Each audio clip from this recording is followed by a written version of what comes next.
Okay, I'm now live. Hi, Elliot Fishman here. Boy, it's for May 22nd. It's really cold out in Baltimore. It's rainy and it's cold. It's cold and it's rainy, but whatever. Life goes on. Anyway, I hope everybody's doing well. For those of you who are playing hooky tomorrow for a long Memorial Day weekend, have a great Memorial Day weekend. I know Memorial Day weekend really is the start of summer, officially or unofficially, but it means by this time most colleges have finished, graduation has occurred, our people in the lab are beginning to transition. Some of them are starting their residency or internship in a month, and we'll have some new people. So we're marching along. I picked this topic about the Milken Institute. I was not at the meeting, may I happen to say. I was not invited.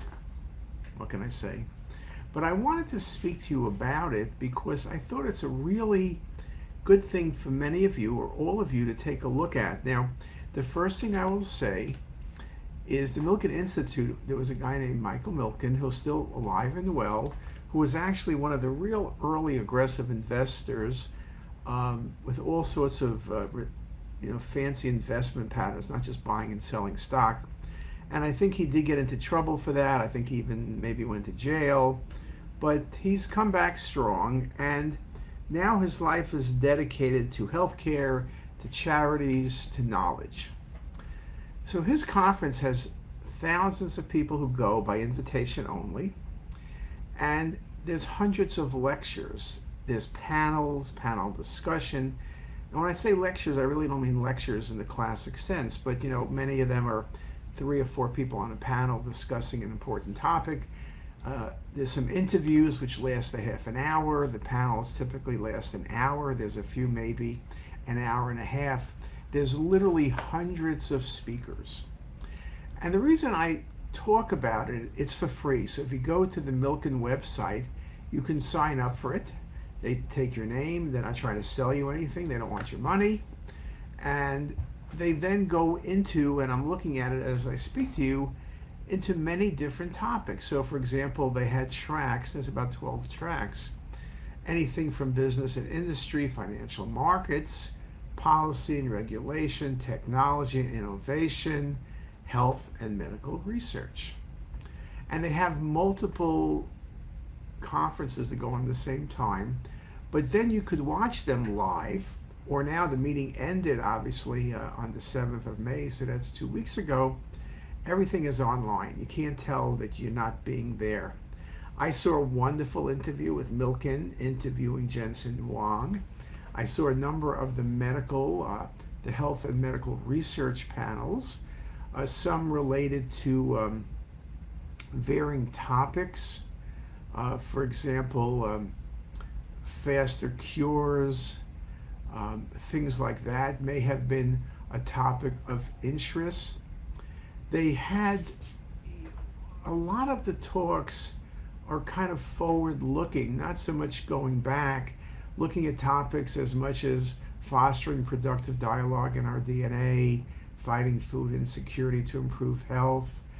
And one of them I went to was 4 people, literally the head one of the women who's one of the senior people at NASA who's responsible for the mission to the moon and living on the moon, and the mission by 2040 to go to Mars, the head of Microsoft Healthcare, the head of this company called Fusion, and another person.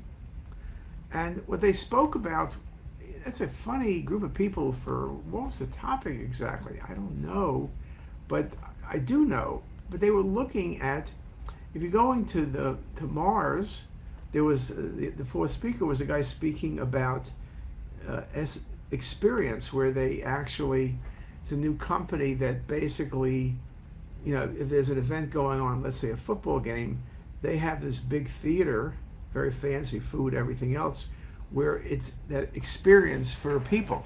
So they're talking about entertainment, the changes in entertainment, the chances of engagement.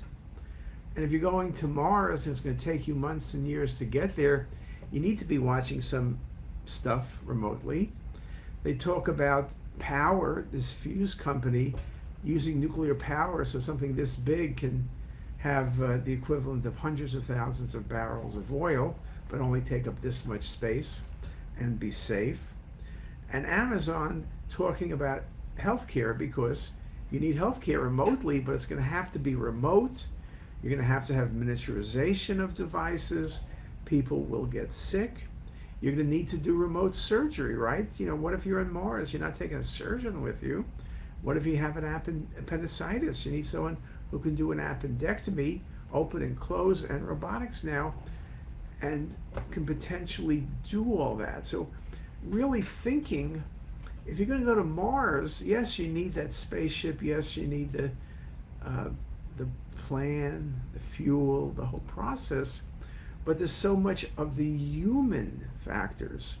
How do you people be isolated for that long? How do you improve their body, which deteriorates in great part in space, when they could be away for not months, but years? Which is why living on the moon would be their first experiment. You know, we went to the moon in 1969, which was when Woodstock was. We went for a couple more times. We haven't been back since. That's 40 years, 50 years ago, more than 50 years ago. The first moon landing, Armstrong, was 69. We had about 5 more. But no one's been back. They sent a few spacecrafts that have dug up some stuff on the moon and Mars, but nothing has been back. How do you power all of these things? Yes, it's not questions I need to answer today or Monday or Thursday this week, but it's things to think about. And the thing about it is what I like, it's about thinking of ideas. I think one of the problems, all of us are so busy now, you don't have time to think. And when you do think, you're thinking about radiology. What about beyond radiology? So in this meeting, you had anybody from Bill Ackman, who's Pershing Square, to Mohammed Abuyan, who's the chairman of one of the companies, ACWA Power, which I believe is in Saudi Arabia. You had Mohammed Al-Hamadi, managing director and CEO of the Emirates National Energy Company. You had, and I'm just going, those were all A's, right? So it's hundreds and hundreds of people. You have people in sports, you have people in industry, you have people in finance, Sebastian Bay from Coinbase, for example.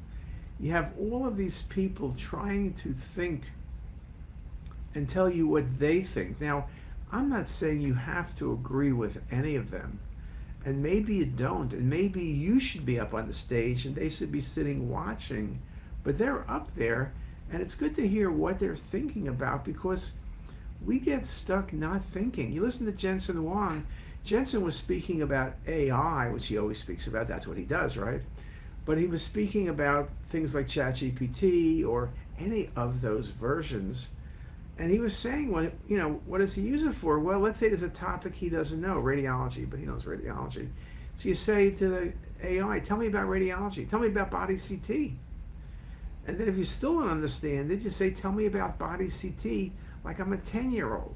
So it dumbs it down. So this constant process of how people are doing things and how they're thinking about things, to me, is very important. I think that all of us, whether you're in academics or private practice, whether you're a radiologist, technologist, nurse, or none of the above three, we all tend to kind of get into this rut. We have a speaker series at Hopkins. I always tell you about it because it's speakers that aren't radiologists or physicians. It's people who are doing real stuff in the real world, and we want to know what we should be thinking. We had Kimberly Powell from NVIDIA talking about the newest things in AI. We had people who aren't in AI.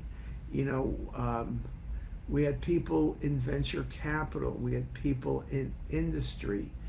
We just want to be able to think about things and learn where we should be going. So that's what I wanted to really speak about this day. And I'm looking right now, I'll look at the website, and you could go in there and you could just basically look at the people who speak. It's alphabetical order, And if you like a name, you heard of them, or you think you might like what they do, you know, you want to hear Eric Schmidt, who used to be CEO of Google, who's now head of Relatively Space, just click on Eric Schmidt and it'll take you to his talk.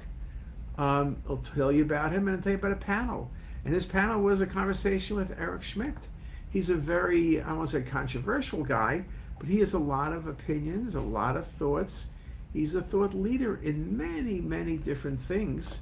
So it's things like that. And I think it's a lot of fun. I don't think it's like listening to these talks as work, but it's enjoyment. Yes, I love listening to Fleetwood Mac, which is the hot group for me right now, Silver Springs, and I never saw Fleetwood Mac in concert, and I somehow right now I'm thinking that I can't believe I've never seen Fleetwood Mac in concert. But I've been listening to their music, but then I'll listen to a talk which I probably would just had never had the experience. So I think it's very exciting, and I think our advice to you today is expand your horizons.